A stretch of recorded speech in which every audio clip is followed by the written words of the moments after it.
இறைவன் நீக்கமர நிறைந்திருக்கிறான் என்று சொல்கின்றோம்.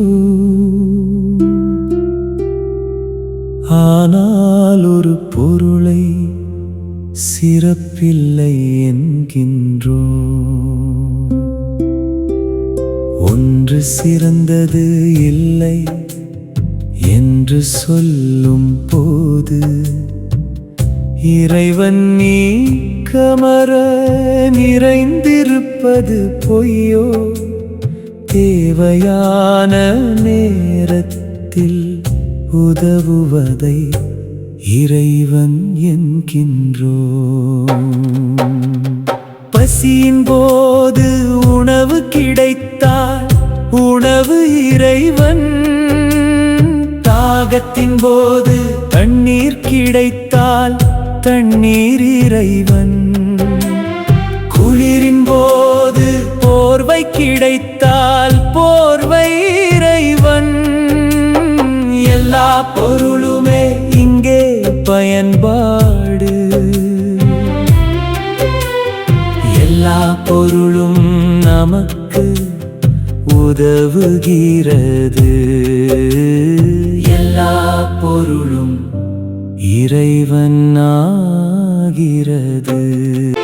புதிய துணி உயர்வென்றும் கரித்துணி தாழ்வென்றும் ஆகாது. கொட்டிய உணவை எடுக்க கரித்துணியே உதவும்.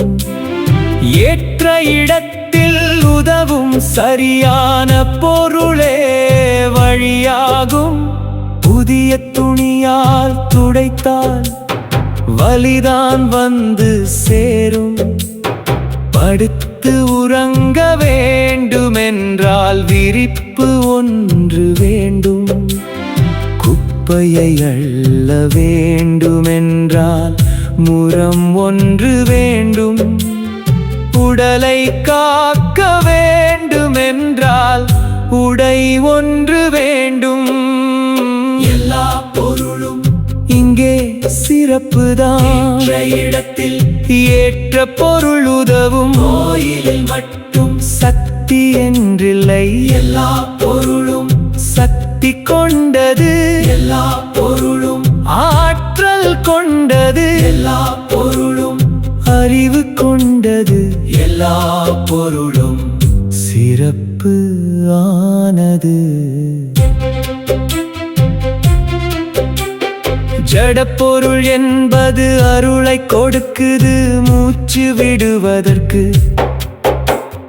காற்று என்ற ஜடப்பொருள், பயணம் செய்வதற்கு வாகனம் என்ற ஜடப்பொருள், பசி எடுத்தால் உணவு என்ற ஜடப்பொருள், தாகம் கொண்டால் நீர் என்ற ஜடப்பொருள். ஜடப்பொருள் எல்லாம் பயன் தருகிறது. பயன்பாடு என்றால் அருளாகும். இறைவன் நீக்கமர நிறைந்திருக்கிறான் என்று சொல்கின்றோம். ஆனால் ஒரு பொருளை சிறப்பில்லை என்கின்றோம். ஒன்று சிறந்தது இல்லை என்று சொல்லும் போது இறைவன் நீக்கமர நிறைந்திருப்பது பொய்யோ? தேவையான நேரத்தில் உதவுவதை இறைவன் என்கின்றோம். பசியின் போது உணவு கிடைத்தால் உணவு இறைவன், தாகத்தின் போது தண்ணீர் கிடைத்தால் தண்ணீர் இறைவன், குளிரின் போது போர்வை கிடைத்தால் போர்வை இறைவன். எல்லா பொருளுமே இங்கே பயன்பாடு. எல்லா பொருளும் நமக்கு உதவுகிறது. இறைவன் ஆகிறது. இதுதான் அந்த தருணம், ஏதும் இல்லாத தருணம். ஜீவராசிகள் படும் துன்பமில்லை, ஜீவராசிகளும் இங்கே இல்லை. மனிதன் இருக்க தேவையில்லை, மனிதர்களும்